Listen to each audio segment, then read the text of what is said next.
जय हिंद दोस्तों, समर्थ एकेडमी में आप सभी का स्वागत है। हमारा ये जो लेक्चर है ये बौद्ध धर्म से संबंधित है। इसमें हम बौद्ध धर्म के बारे में जानेंगे। इसके पहले हमने हमारे सिक्स चैप्टर और इसमें अपलोड करे थे फ्रेंड्स। हम सब जानते हैं कि 12th बेस्ड जितने भी एग्ज़ाम होते हैं, जितने भी MCQ वाले एग्ज़ाम होते हैं जिसमें मल्टीपल चॉइस क्वेश्चन आते हैं, उनमें लूसेंट का 60% भाग होता है। लूसेंट से 60% वो पेपर बनाते हैं। इसलिए फ्रेंड हमने ये जो सीरीज़ स्टार्ट कर रही है इसमें हम हमारे पूरे लूसेंट को लेकर आ रहे हैं। आज हमारा जो चैप्टर है, आज जो हम इस लेक्चर में पढ़ेंगे वो है हमारा बौद्ध धर्म फ्रेंड। ओके, तो हम स्टार्ट करते हैं। बौद्ध धर्म के संस्थापक कौन है फ्रेंड्स? गौतम बुद्ध, जिनको एशिया का ज्योतिपुंज या लाइट ऑफ एशिया भी कहा जाता है फ्रेंड, है ना। और ये हम सब जानते हैं भारत के आसपास के जितने भी देश हैं आपको सब जगह बुद्ध की प्रतिमा देखने को मिलेगी, बुद्ध भिक्षु देखने को मिलेंगे, आपको उनके स्तूप देखने को मिलेंगे, मंदिर देखने को मिलेंगे। तो ये सब हमको ये बताता है कि ये पूरे एशिया में फैले हुए हैं। जो बुद्ध जी की जो चर्चा है वो पूरे एशिया में फैली हुई है, इसलिए इनको एशिया का ज्योतिपुंज कहा जाता है फ्रेंड। ओके, अब हम कुछ प्रतीक देख लेते हैं। इनसे संबंधित कुछ प्रतीक हैं। इनके जन्म को कमल एवं सांड का प्रतीक दिया गया है। गृह त्याग को घोड़ा का प्रतीक दिया गया है। ज्ञान को पीपल बोधि वृक्ष का प्रतीक दिया गया है। निर्वाण को पद चिन्ह का प्रतीक दिया गया है और मृत्यु को स्तूप का प्रतीक चिन्ह दिया गया है फ्रेंड्स। ठीक है, नेक्स्ट है कि 563 ईसा पूर्व में इनका जन्म हुआ फ्रेंड। और कहाँ पर इनका जन्म हुआ? कपिलवस्तु के लुम्बिनी में फ्रेंड। कहाँ पर हुआ? कपिलवस्तु के लुम्बिनी में इनका जन्म हुआ। और इनके पिता का नाम था शुद्धोधन, जो कि शाक्य गण के कौन थे फ्रेंड? मुखिया थे। शाक्य गण के मुखिया थे। इनके पिता का नाम शुद्धोधन था और इनका जन्म कपिलवस्तु के लुम्बिनी नामक स्थान पर हुआ था। 563 ईसा पूर्व में हुआ था फ्रेंड। इनकी माता जो थी, इनकी माता का नाम था माया देवी, जिनकी मृत्यु इनके 7 दिन के हुए थे। ये इनके 7वें दिन, जन्म के 7वें दिन ही उनकी मृत्यु हो गई थी। और इनको पाला पोसा इनकी मौसी गौतमी ने फ्रेंड। प्रजापति गौतमी ने इनको पाला पोसा, जो कि इनकी सेकंड मॉम थी, सौतेली माँ थी और उनकी मौसी भी थी। इनका नाम था प्रजापति गौतमी। इनके बचपन का नाम था सिद्धार्थ फ्रेंड। इनके बचपन का नाम क्या था? सिद्धार्थ। और इनका विवाह 16 वर्ष की आयु में यशोधरा नामक स्त्री से हुआ था। किससे हुआ था फ्रेंड? यशोधरा जी से हुआ था 16 वर्ष की उम्र में। और इनके पुत्र का नाम था फ्रेंड राहुल। इनके पुत्र का क्या नाम था? राहुल फ्रेंड। जब ये कपिलवस्तु के भ्रमण में निकले थे तो इनने 4 प्रकार की चीज़ें देखी। सबसे पहले इनने एक बूढ़ा व्यक्ति देखा, उसके बाद इनने एक बीमार व्यक्ति देखा, फिर इनने एक शव को देखा और फिर एक सन्यासी को देखा। तब इनका क्या हो गया फ्रेंड? हृदय परिवर्तन हो गया। सांसारिक समस्याओं से व्यतीत होकर सिद्धार्थ जी ने 29 वर्ष की अवस्था में गृह त्याग किया। कब किया फ्रेंड? जब ये 29 साल के थे तब इनने गृह त्याग कर दिया। और बौद्ध धर्म में महाभिनिष्क्रमण कहा गया।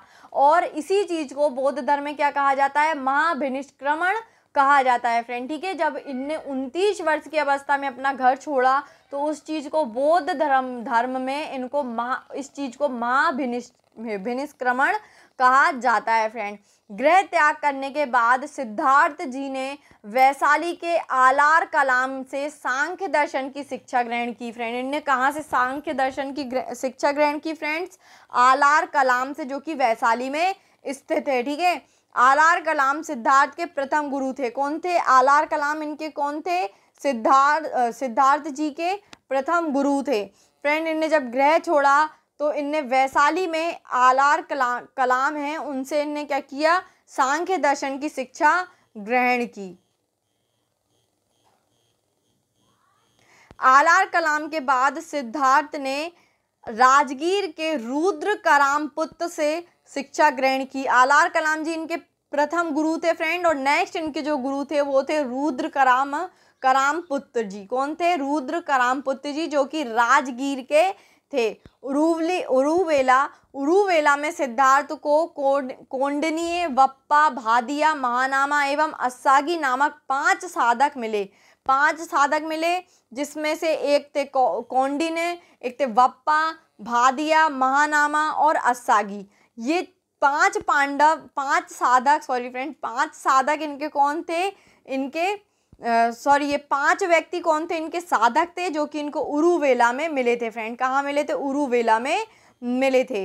बिना अन्न जल ग्रहण किए 6 वर्ष की कठिन तपस्या के बाद 35 वर्ष की आयु में वैशाख की पूर्णिमा की रात निरंजना फल्गु नदी के किनारे पीपल वृक्ष के नीचे सिद्धार्थ जी को ज्ञान प्राप्त हुआ। फ्रेंड याद रखना आप ये चीज़ कि 6 साल में इनको ज्ञान प्राप्त हुआ।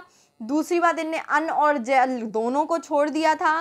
35 वर्ष की आयु में इनको प्राप्त हुआ। वैशाख की पूर्णिमा में फ्रेंड, वैशाख की पूर्णिमा थी उस दिन, और रात को हुआ निरंजना नदी के किनारे। कौन सी नदी के किनारे? निरंजना या फल्गु नदी के किनारे पीपल वृक्ष के नीचे। पीपल वृक्ष के नीचे फ्रेंड ये क्वेश्चन आता है कि सिद्धार्थ जी को ज्ञान प्राप्त हुआ। तो ये 3 नंबर में अगर आ रहा है तो इनमें से आपको ये तीनों पॉइंट आपको लिखने हैं जो अभी हमने यहाँ पे देखे। और अगर MCQ में आ रहा है तो आपको याद रखना, पूर्णिमा वैशाख की पूर्णिमा थी, निरंजना नदी के किनारे था। नदी कौन सी थी? निरंजना। वृक्ष कौन सा था? पीपल। ठीक है, ये 3 चीज आप याद रखना। ज्ञान प्राप्ति के बाद सिद्धार्थ जी को बुद्ध के नाम से जाना लगा, यानी पहले उनका नाम सिद्धार्थ था, लेकिन जब उनको ज्ञान प्राप्त हुआ तो उनका नाम बुद्ध पड़ गया। वह स्थान बोध गया कहलाया। जहाँ इनको ज्ञान मिला वो स्थान क्या कहलाया फ्रेंड? बोध गया कहलाया। बुद्ध ने अपना प्रथम उपदेश सारनाथ ऋषिपत्तनम में दिया। फ्रेंड ये क्वेश्चन आ चुका है कि बुद्ध जी ने पहला उपदेश किस स्थान में दिया? तो कहाँ दिया फ्रेंड? सारनाथ में दिया, जिसे बौद्ध ग्रंथों में धर्म चक्र प्रवर्तन कहा गया है। बौद्ध ग्रंथों में क्या कहा गया है फ्रेंड? उसको धर्म चक्र प्रवर्तन कहा गया है। बुद्ध ने अपने उपदेश जनसाधारण की भाषा पाली में दिए, यानी कि उस समय जो लोग भाषा को जानते थे ज़्यादातर, वो भाषा कौन सी थी फ्रेंड? पाली थी। जनसाधारण भाषा कौन सी थी? पाली थी। इसी भाषा में वो क्या कर देते थे? उपदेश देते थे। बुद्ध ने अपने उपदेश कौशल, वैशाली, कौशाम्बी एवं अन्य राज्यों में दिए। कहाँ कहाँ दिए? कौशल, वैशाली, कौशाम्बी और भी कई ऐसे राज्य थे जहाँ पे उन्होंने अपने उपदेश दिए, लेकिन सर्वाधिक उपदेश कौशल देश की राजधानी श्रावस्ती में दिए। फ्रेंड कहाँ दिए? कौशल देश की राजधानी श्रावस्ती में दिए। इनके प्रमुख अनुयायी शासक थे बिंबिसार, प्रसेनजित व उदयन। कौन कौन थे फ्रेंड? बिंबिसार, प्रसेनजित और उदयन।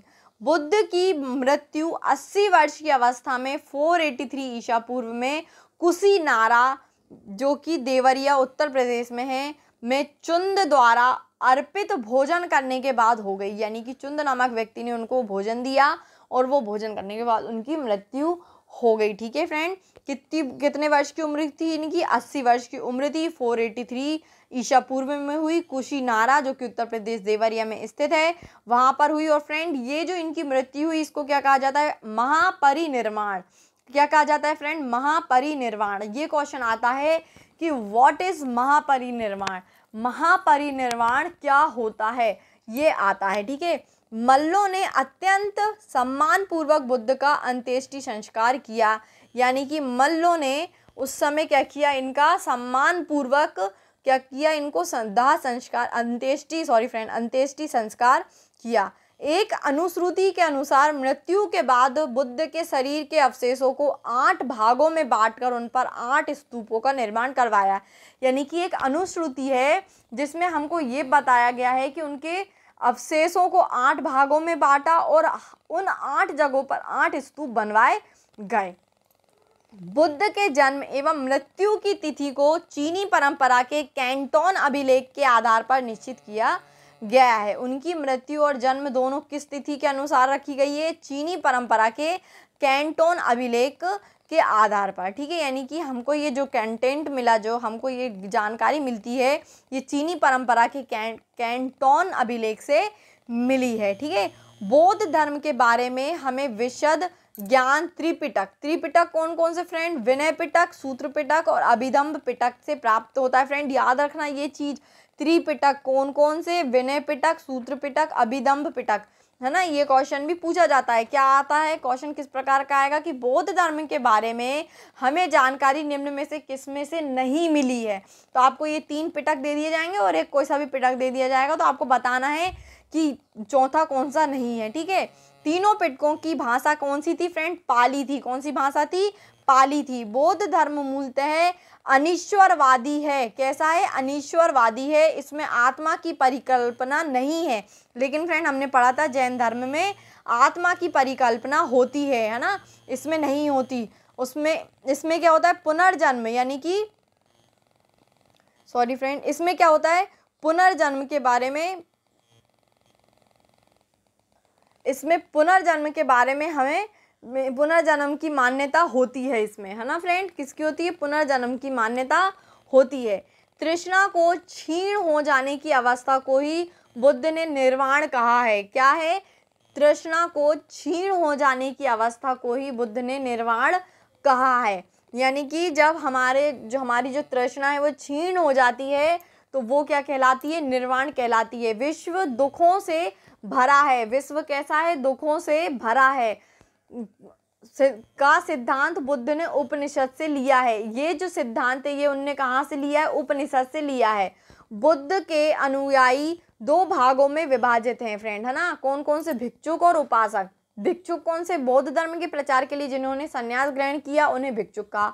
जिन्होंने संन्यास ग्रहण किया वो भिक्षुक कहलाए, और गृहस्थ जीवन व्यतीत करते हुए बौद्ध धर्म अपनाने वालों को उपासक कहा गया। यानी कि इसमें हर कैटेगरी के लोग शामिल हो सकते हैं, मगर जो संन्यास ग्रहण करके बौद्ध धर्म का प्रचार करेंगे वो भिक्षुक कहलाए, और जो गृहस्थ जीवन को व्यतीत करते हुए बौद्ध धर्म को अपनाएंगे वो उपासक कहलाए।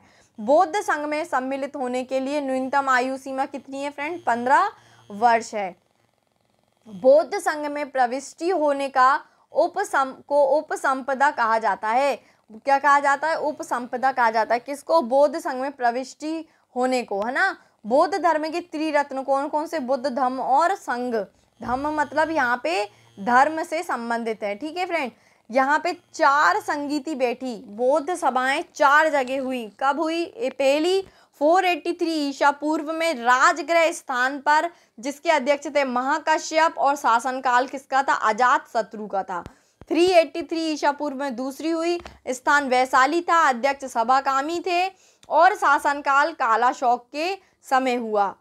और तीसरी संगीति हुई 255 ईसा पूर्व में पाटलिपुत्र स्थान में, मोगलीपुत्र इसके अध्यक्ष थे, और ये अशोक के समय में हुई।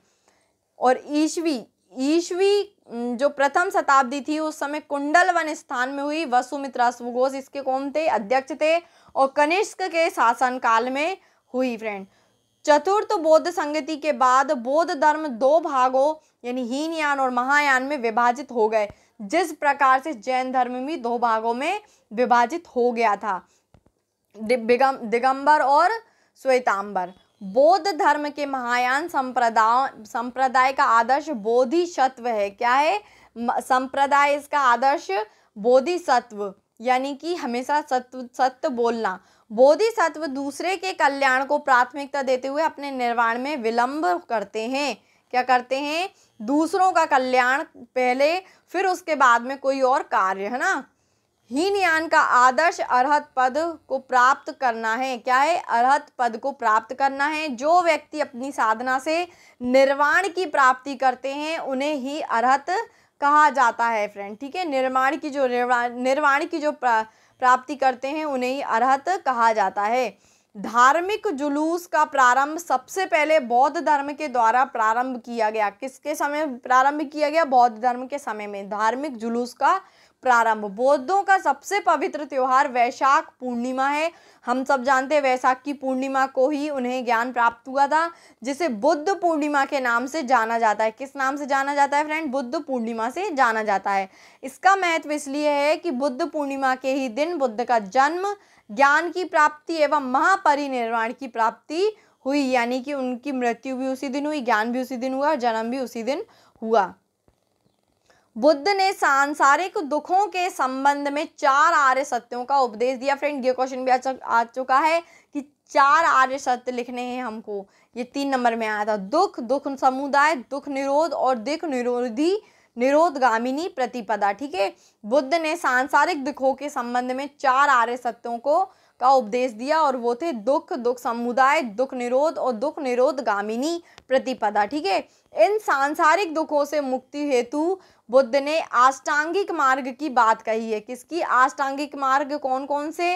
पहला सम्यक दृष्टि, दूसरा सम्यक संकल्प, तीसरा सम्यक वाणी, सम्यक कर्मांत, सम्यक आजीव, सम्यक व्यायाम, सम्यक स्मृति और सम्यक समाधि। ये 8 इनने क्या बताए थे? साधन बताए थे। किसके? अष्टांगिक मार्ग, दुखों की मुक्ति के लिए। कौन कौन से फ्रेंड? सम्यक दृष्टि, सम्यक संकल्प, सम्यक वाणी, सम्यक कर्मांत, सम्यक अजीत, सम्यक व्यायाम, सम्यक स्मृति और सम्यक समाधि। ठीक है फ्रेंड। नेक्स्ट है कि बुद्ध के अनुसार अष्टांगिक क्या है फ्रेंड? बुद्ध के अनुसार अष्टांगिक मार्गों के पालन करने के उपरांत मनुष्य की भव तृष्णा नष्ट हो जाती है और उसे निर्वाण प्राप्त होता है। निर्वाण बौद्ध धर्म का परम लक्ष्य है, जिसका अर्थ है दीपक का बुझ जाना। निर्वाण का क्या अर्थ है? दीपक का बुझ जाना, अर्थात जीवन मरण चक्र के से मुक्त हो जाना है। बुद्ध ने निर्वाण प्राप्ति को सरल बनाने के लिए निम्न 10 सीलों पर बल दिया है। कौन कौन सा? अहिंसा, सत्य, आस्ते यानी चोरी ना करना, अपरिग्रह किसी प्रकार की संपत्ति ना रखना, मेद सेवन ना करना, असमय भोजन ना करना, सुखप्रद बिस्तर पर नहीं सोना, धन संचय ना करना, स्त्रियों से दूर रहना और नृत्य गान सुनना दूर रहना। गृहस्थों के लिए केवल प्रथम 5 सील तथा भिक्षुओं के लिए 10 सील मानना अनिवार्य था। बुद्ध ने मध्यम प्रतिपद की उपदेश दिया है। ठीक है। अनीश्वरवाद के संबंध में बौद्ध धर्म एवं जैन धर्म में समानता है। अनीश्वरवाद में बौद्ध धर्म और जैन धर्म में समानता है। जातक कथाएं प्रदर्शित करती हैं कि बोधिसत्व का अवतार मनुष्य रूप में भी हो सकता है तथा पशुओं के रूप में भी हो सकता है। बोधिसत्व के रूप में पुनर्जन्मों की दीर्घ श्रृंखला के अंतर्गत बुद्ध ने शाक्य मुनि के रूप में अपना अंतिम जन्म प्राप्त किया, किंतु इसके उपरांत मैत्रेय तथा अन्य अनाम बुद्ध अभी अवतरित होने शेष हैं। सर्वाधिक बुद्ध मूर्तियों का निर्माण गंधार शैली के अंतर्गत किया गया, लेकिन बुद्ध की प्रथम मूर्ति संभवतः मथुरा कला के अंतर्गत बनी थी। तिब्बत, भूटान एवं पड़ोसी देशों में बौद्ध धर्म का प्रचार पद्म संभव गुरु ऋण 5 ने किया। इनका संबंध बौद्ध धर्म के ब्रजयान शाखा से था। इनकी 123 फीट ऊंची मूर्ति हिमाचल प्रदेश रेवाल पर झील में है। भारत में उपासना की जाने वाली प्रथम मूर्ति संभवतः बुद्ध की थी, यानी कि सबसे पहले मूर्ति का चलन बुद्ध जी के समय आया। Sorry friend. बुद्ध के महत्वपूर्ण बौद्ध मठ। ठीक है। बुद्ध के महत्वपूर्ण बौद्ध मठ कौन कौन से हैं? पहला देखते हैं टोबा मठ, तबो गांव में है जो कि हिमाचल प्रदेश में है। नामग्याल मठ धर्मशाला हिमाचल प्रदेश में है। हेमिस मठ लद्दाख में जम्मू कश्मीर में आता है। थिक्से मठ लद्दाख में आता है, ये भी जम्मू कश्मीर में। सासुर मठ जो कि लाहौल स्पीति में हिमाचल प्रदेश के अंतर्गत आता है। मिड्रालिंग मठ देहरादून उत्तराखंड के अंतर्गत आता है। फिर आता है हमारा रूमटेक मठ गंगटोक सिक्किम के मध्य आता है। तवांग मठ अरुणाचल प्रदेश के अंतर्गत आता है। नाम ड्रॉलिंग मठ मैसूर कर्नाटक के अंतर्गत आता है। बोधि मंठा मठ बोध गया बिहार के अंतर्गत आता है फ्रेंड, है ना। बोध गया कौन सी जगह है? वो जगह जहाँ पे उनको ज्ञान शिक्षा प्राप्त हुई, ज्ञान की प्राप्ति हुई, उस जगह को बोध गया बोला जाता है फ्रेंड, है ना। बोध गया, है ना। ओके फ्रेंड, आई होप आपको पूरा लेक्चर समझ में आया होगा। आप इस वीडियो को पूरा देखना और अगर आपने कहीं भी स्किप किया हो तो उसको ज़रूर देखना, क्योंकि हो सकता